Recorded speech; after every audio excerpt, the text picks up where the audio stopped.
Well, the checks are on the way from that $2.2 trillion stimulus bill signed more than a week ago. But what should you do with it? And will you even get any of that money? Here to help us with money decisions is financial planner Cathy DeWitt Dunn. Good morning.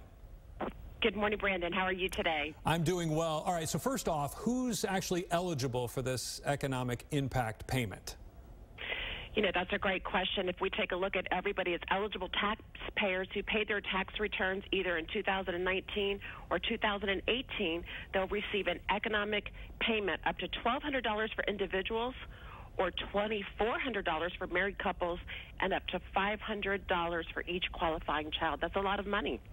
All right, and we heard that they'd rather direct deposit that money into our accounts. So what if we don't, or what if the government doesn't have our direct deposit information? What do we do? In the coming weeks, the Treasury plans to develop a web-based portal for individuals to provide their banking information to the IRS online. So that way individuals can receive immediately their payments as opposed to receiving checks in the mail. You can actually log on to the IRS, irs.gov/coronavirus, and as soon as that information becomes available, the IRS should be posting that this week. All right, you think this will work to spur the economy? You know what? I really think it will. I mean, this is really something we haven't seen probably in my lifetime or yours. But I think, you know, one of the challenges is with all this money, the intent is to continue to allow the economy to flourish. And hopefully by putting this money back into the economy, you know, consumers will spend more. Eventually we'll see a reversing in this particular recession. All right, so here's the question that I've been talking to a couple people over the last week about. So you get the money. What is your advice on what to do with it? Well, first of all, you need to sit down and take a look at that budget that you came up with in January. But I think the biggest challenge is we need to eliminate debt. And I know that's a very difficult scenario for a lot of people right now, but we need to make sure that we're not adding to our debt. And if we have the ability right now to start paying down on some of that high interest rate debt that we have, that would really help you, because I think, you know, the last thing you want to do is to continue to add to your debt at this point in time. All right, and then I guess, you know, we've also been talking about people that are getting their bills maybe, or, you know, they're not getting kicked out of their apartments or what have you, but those bills and that rent is still due. So paying the bills that you haven't been able to pay, that would be a good thing to do as well.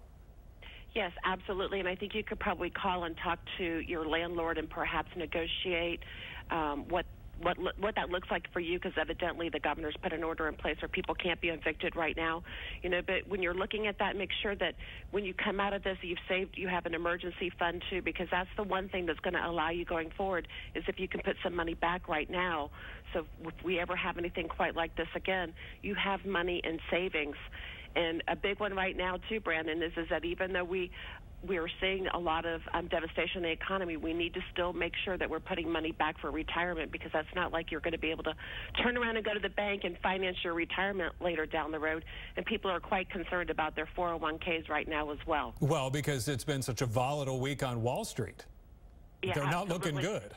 No, they're not. But I think, you know, you can't look at your 401k every single day and make an emotional decision based upon the markets either up or down.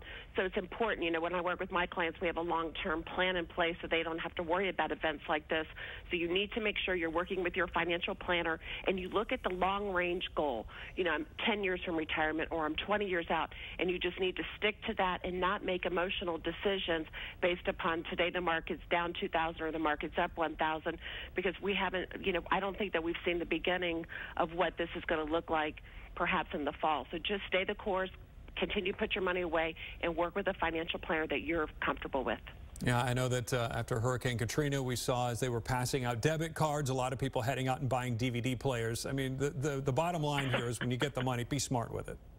Absolutely. The good news is on that is all the stores are closed right now. So use this money for something positive that you can see in your future. All right. We're going to post Cathy's tips on our website, fox4news.com, right after the show. Cathy DeWitt Dunn, thank you.